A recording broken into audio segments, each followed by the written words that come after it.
Hi, dear children. In the last class, we completed cement, various properties of cement, and types of cement. So, I hope all have studied previous portions. Today, we are going to start fine aggregate and coarse aggregate. So, we starting with fine aggregate. It is a natural or artificial material obtained from disintegration of rocks. Its grain size is limited from 150 micron to 4750 microns. It gives strength to mix and fills the voids and reduces shrinkage. നമ്മൾ കഴിഞ്ഞ ക്ലാസ്സിന് ശേഷം ഇന്ന് പഠിക്കാൻ പോകുന്നത് fine അഗ്രിഗേറ്റിനെ പറ്റിയിട്ടാണ്. അതായത് civil എഞ്ചിനീയറിങ്ങിൽ construction ഉപയോഗിക്കുന്ന വളരെ സൈസ് കുറഞ്ഞ ഫില്ലർ മെറ്റീരിയലാണ് fine aggregate. It is obtained from disintegration of rocks. അതായത് പാറകൾക്ക് ശിഥിലീകരണം സംഭവിച്ചാണ് ഫൈൻ അഗ്രിഗേറ്റ് ഉണ്ടാകുന്നത്. ഫൈൻ അഗ്രിഗേറ്റ് നമ്മളിപ്പോൾ സാധാരണ കാണുന്ന മണലില്ലേ, മണലാണ് ഫൈൻ അഗ്രിഗേറ്റ് ആയിട്ട് നമ്മളിപ്പോൾ പഠിക്കുന്നത്. Okay, it's grain size is limited from 150 micron. അതതിൻ്റെ ഗ്രെയിൻ സൈസ്, അതിൻ്റെ തരികളുടെ സൈസ് 150 മൈക്രോൺ ടു 4750 മൈക്രോൺസ് ആണ് അതിൻ്റെ തരികൾ, അതിൻ്റെ സൈസ്. അതായത് 0.15 mm ടു 4.75 mm. ഇതിന് നല്ല സ്ട്രെങ്ത്ത്, അതായത് കോൺക്രീറ്റ് നല്ല സ്ട്രെങ്ത്ത് കിട്ടാനൊക്കെയാണ് നമ്മൾ ഫൈൻ അഗ്രിഗേറ്റ്സ് ഉപയോഗിക്കുന്നത്. അതുപോലെ തന്നെ ഫിൽസ് ദി വോയിഡ്സ്, അതായത് ചില ഗ്യാപ്പുകളൊക്കെ ഉണ്ടാവില്ല, നമ്മൾ കോർസ് അഗ്രിഗേറ്റൊക്കെ വെച്ച് കഴിഞ്ഞാൽ ചെറിയ ഗ്യാപ്പുകളൊക്കെ ഉണ്ട്. അവിടെയൊക്കെ നമ്മൾ എന്ത് ചെയ്യുന്നു, ഫൈൻ അഗ്രിഗേറ്റ്സ് ഒരു നിറയും. അപ്പോൾ ബബിൾസൊക്കെ ഇല്ലാതെ നല്ല കോൺക്രീറ്റ് ആയിട്ട് മാറും. Then reduces shrinkage. അത് പറയുന്നത് എന്താ വെച്ചാൽ, നമ്മൾ കോൺക്രീറ്റ് ആക്കി കഴിഞ്ഞാൽ അതിൻ്റെ തിക്നെസ് പിന്നെ കുറയാൻ പാടില്ല, അല്ലേ?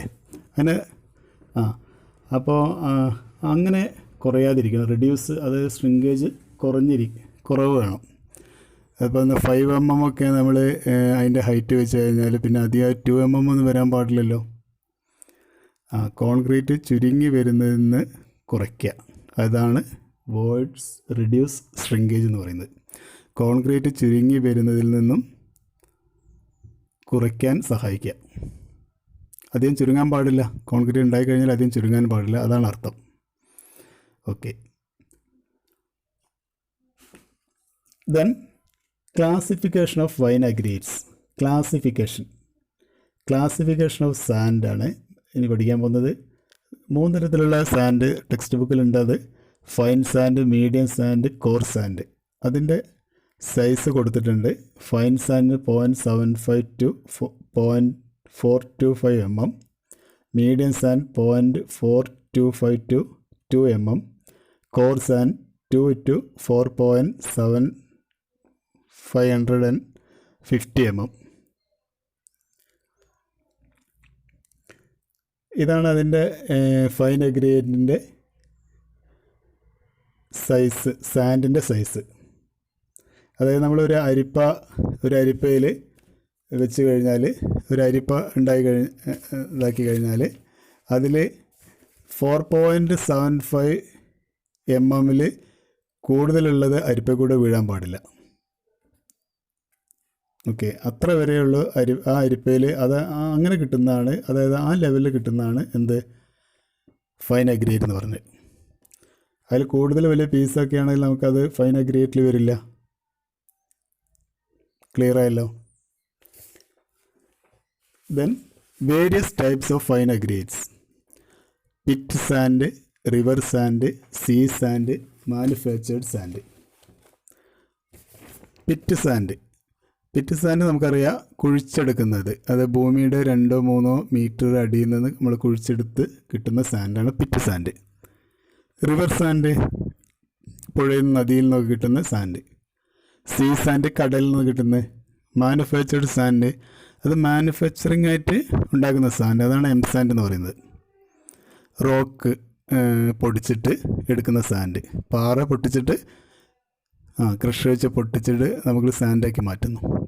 അതാണ് ഇപ്പം നമ്മൾ കാണുന്നില്ല ചാക്കിലൊക്കെ എം സാൻഡ്. ഇപ്പം ഇത് തന്നെ കിട്ടാനുള്ളൂ, എം സാൻഡ് തന്നെ കിട്ടാനുള്ളൂ അല്ലേ. അത് എം സാൻഡ് ഷോപ്പിൽ പോയാൽ എം സാൻഡ് ചാക്ക് ഇങ്ങനെയാണ്, ഒരു ചാക്കിന് 200 രൂപ.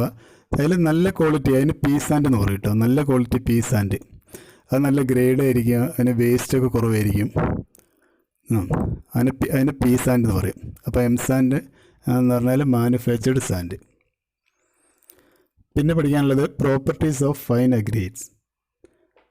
എന്തൊക്കെയാണ് ഫൈൻ അഗ്രിഗേറ്റ്സിൻ്റെ ഗുണങ്ങൾ, ഗുണവിശേഷങ്ങൾ എന്തൊക്കെയാണ്? അത് പോയിൻറ്റ്സ് മാത്രം നമ്മൾ പഠിച്ചാൽ മതി ഇപ്പോൾ. പിന്നെ അതിൻ്റെ എക്സ്പ്ലനേഷനൊക്കെ നമുക്ക് വലിയ ക്ലാസ്സിലേക്ക് എത്തിയാൽ പഠിക്കേണ്ടി വരും, ഡിപ്ലോമയ്ക്ക് പഠിക്കുന്നവർ കേട്ടോ. Fineness modulus, specific gravity, bulking of fine aggregate, void ratio, porosity, unit weight. ഇങ്ങനെ 6 പോയിൻറ്റ്സ് ആണ് ഇപ്പം പഠിക്കാനുള്ളത്. ഫൈനസ് മോഡുലസ്, അതിൻ്റെ അത്രയും തരികൾ അത്രയും സ്മൂത്തായിരിക്കണം. നമ്പർ ഓഫ് ഇതുണ്ടാവും. ന്യൂമറിക്കൽ നമ്പർ ഇൻഡിക്കേറ്റ് ചെയ്യുന്ന ഗ്രഡേഷൻ ഓഫ് പാർട്ടിക്കിൾസ് എന്നാണ് പറയുന്നത്. പിന്നെ സ്പെസിഫിക് ആയിട്ട് നമ്മൾ കഴിഞ്ഞ ക്ലാസ്സിൽ പറഞ്ഞു. പിന്നെ void ratio and porosity. Void ratio porosity വേണമെങ്കിൽ ഞാനൊന്ന് ചെറുങ്ങനെ പറഞ്ഞുതരാം, നമുക്ക് പഠിക്കാം. നമ്മൾ ഇതിന് എയർ ഉണ്ട്, വാട്ടർ ഉണ്ട്, സോളിഡ് ഉണ്ട്. അങ്ങനെ 3 സാധനങ്ങൾ മിക്സ് ചെയ്തിട്ടാണ് നമ്മൾ ഈ കോൺക്രീറ്റ് സാധനങ്ങൾ ഉണ്ടാക്കുന്നത് അല്ലേ, ഈ അഗ്രിഗേറ്റ്സിൻ്റെ സാധനങ്ങൾ. അതിൽ volume of air plus volume of water divided by volume of solid ആണ് വോയിഡ് റേഷ്യോ എന്ന് പറയുന്നത്. വോയിഡ് റേഷ്യോ എന്ന് പറഞ്ഞാൽ volume of air plus volume of water divided by volume of solid, void ratio. Porosity എന്ന് പറഞ്ഞാൽ volume of air plus volume of water divided by total volume. അതിൻ്റെ total വോളിയത്തിനാണ് porosity എന്ന് പറയുന്നത്. അപ്പോൾ നിങ്ങൾ അടുത്ത ഹയർ സ്റ്റഡീസിലൊക്കെ പഠിക്കുക. അപ്പോൾ നമുക്ക് ഈ പോയിൻറ്റ്സ് മാത്രം പഠിക്കുക കേട്ടോ. Fineness modulus, specific gravity, bulking of fine aggregate, void ratio, porosity, unit weight. Then coarse aggregate. Coarse aggregate is the natural or artificial material obtained from disintegration of rocks. Its grain size is limited from 4.75 to 50 mm. It gives strength to mix and fills the voids and reduces shrinkage. ഇതും നേരത്തെ പറഞ്ഞ അഗ്രിഗേറ്റ്സിനെ പോലെ തന്നെയാണ്. പക്ഷേ ഇതിന് എന്താണ് difference ഉള്ളത്? ഇതിൻ്റെ ഗ്രെയിൻ സൈസ് 4.75 to 50 mm വരെയാണ്. കുറച്ച് വലുതായിരിക്കും അല്ലേ. ബ്രോക്കൺ സ്റ്റോൺ കുറച്ച് വലുതായിരിക്കും, മറ്റേതിനേക്കാളും വലുതായിരിക്കും. ഇതും പാറകൾക്ക് ശിഥിലീകരണം സംഭവിച്ച് തന്നെ ഉണ്ടാവുന്നതാണ്. ഇത് നല്ല സ്ട്രെങ്ത്, മെട്രിക്സിന് നല്ല സ്ട്രെങ്ത് കിട്ടാൻ, അതായത് കോൺക്രീറ്റ് നല്ല സ്ട്രെങ്ത് കിട്ടാനും, ഫിൽസ് ദി വോയിഡ്സ്, കോൺക്രീറ്റിൻ്റെ വോയിഡ്സ് അതായത് ഗ്യാപ്പുകളൊക്കെ അടയ്ക്കാനും വേണ്ടിയിട്ട്, എന്തെങ്കിലും വലിയ ഗ്യാപ്പുകളൊക്കെ ഉണ്ടെങ്കിൽ അവിടെയൊക്കെ നമുക്ക് എന്ത് ചെയ്യാം, ഈ ബ്രോക്കൺ സ്റ്റോൺ അല്ലേ, ബ്രോക്കൺ സ്റ്റോൺ കീറും, അങ്ങനെ തന്നെ അടയും. പിന്നെ റെഡ്യൂസസ് ഷ്രിങ്കേജ്, റെഡ്യൂസസ് നേരത്തെ പറഞ്ഞ മാതിരി തന്നെ കോൺക്രീറ്റ് ചുരുങ്ങി വരുന്നതിൽ നിന്നും കുറയ്ക്കാൻ സഹായിക്കാം, reduces shrinkage. Then construction aggregate or simply aggregate is a word of category of coarse particles material used in construction. കൺസ്ട്രക്ഷനാണ് നമ്മൾ സാധാരണ ഈ ഇത്തരം കോർസ് അഗ്രിഗേറ്റ്സ് ഒക്കെ ഉപയോഗിക്കുന്നത് അല്ലേ. Okay, coarse aggregate consist of naturally occurring stones എന്നാണ്, പാറകളിൽ നിന്നും അത്രയും വലിയ ഇതിൽ നിന്നൊക്കെയാണ് നമുക്ക് നാച്ചുറലായിട്ട് കിട്ടുന്നതാണ് കോർസ് അഗ്രിഗേറ്റ്. അത് ക്രഷ് പൊടിച്ചിട്ട് അല്ലെ പൊടിക്കാതെ തന്നെ നമ്മൾ അല്ല പൊട്ടിച്ചിട്ടൊക്കെ നമ്മളിത് ഉപയോഗിക്കുന്നുണ്ട്. It should be hard, strong, dense, durable and clean. ഇതെന്തായിരിക്കണം? അത് നല്ല ഉറപ്പുള്ളതായിരിക്കണം, സ്ട്രോങ് അല്ലേ, ഹാർഡായിരിക്കണം, ഡ്യൂറബിൾ കുറേ കാലം നിൽക്കുന്നതായിരിക്കണം, ക്ലീൻ ആയിരിക്കണം, ഒക്കെ തന്നെ ആയിരിക്കണം. അപ്പോൾ ഇതാണ് കോർസ് അഗ്രിഗേറ്റിനെ പറ്റി പറയുന്നത്. Then characteristics of good coarse aggregate, സവിശേഷതകൾ, കോർസ് അഗ്രിഗേറ്റിൻ്റെ സവിശേഷതകൾ. Coarse aggregate should be clean, hard, non porous, free from lumps of clay and vegetable manner. നേരത്തെ പറഞ്ഞു, ക്ലീൻ ആയിരിക്കണം, നല്ല ഉറപ്പുള്ളതായിരിക്കണം, നോൺ പോറസ്, കുഴികൾ, അതായത് ഇതിന് കുഴി അങ്ങനെയുള്ളതൊന്നും ഉണ്ടാകാൻ പാടില്ല, free from lumps of clay, ചളികളൊന്നും ഉണ്ടാകാൻ പാടില്ല അതിൽ, and vegetable matter. Vegetable matter എന്ന് പറഞ്ഞാൽ അതിൽ നിന്ന് ചീളുകൾ, മരത്തിൻ്റെ കഷ്ണങ്ങൾ, അങ്ങനെ വേസ്റ്റുകളൊന്നും ഇതിൽ ഉണ്ടാകാൻ പാടില്ല. Then water absorption of aggregate is not more than 10% of its weight after 24 hours soaking in water. അതായത് ഇത് 24 മണിക്കൂർ വെള്ളത്തിലിട്ട് വെച്ചാൽ അതിൻ്റെ വെയ്റ്റിൻ്റെ 10% കൂടുതൽ വെള്ളം കുടിക്കാൻ പാടില്ല എന്നാണ്. കോഴ്സ് അഗ്രിഗേറ്റിൻ്റെ വെയ്റ്റിൻ്റെ 10% കൂടുതൽ അത് വെള്ളം കുടിക്കാൻ പാടില്ല 24 മണിക്കൂർ ഇത് വെള്ളത്തിലിട്ട് വെച്ചാൽ. ഓക്കെ, അതിൻ്റെ ഒരു ക്യാരക്ടറിസ്റ്റിക്സ് ആണ് അത്. പിന്നെ ആംഗുലർ ആൻഡ് റഫ്ലി ആയിരിക്കണം, അതായത് അതിൻ്റെ ഷേപ്പുകൾ, അത് മിനുസുണ്ടാകാൻ പാടില്ല. ഓക്കെ, അധികം മിനുസൊക്കെ ഉണ്ടായാൽ നമുക്ക് അതിനൊരു എഡ്ജൊക്കെ വേണമെന്നാണ് പറയുന്നത് കേട്ടോ. അധികം മിനുസൊന്നാകാൻ പാടില്ല. ഓക്കെ, പിന്നെ aggregate should be chemically inert material, രാസപ്രവർത്തനങ്ങളിൽ ഏർപ്പെടാത്ത മെറ്റീരിയൽ ആയിരിക്കണം. Aggregate should be well graded with size particles permitted, അതായത് അതിൻ്റെ കറക്റ്റ് സൈസുള്ള ആയിരിക്കണം. നമ്മൾ അതിൻ്റെ ഗ്രെയിൻ സൈസ് പറഞ്ഞിട്ടുണ്ടല്ലോ അല്ലേ, 4.75 mm to 50 mm. അപ്പോൾ ആ സൈസിലുള്ള പാർട്ടിക്കിൾസ് ആയിരിക്കണം. ഇതൊക്കെയാണ് ഇതിൻ്റെ സവിശേഷതകൾ. അപ്പോൾ ഇതൊരു 4 മാർക്കിന് വരും.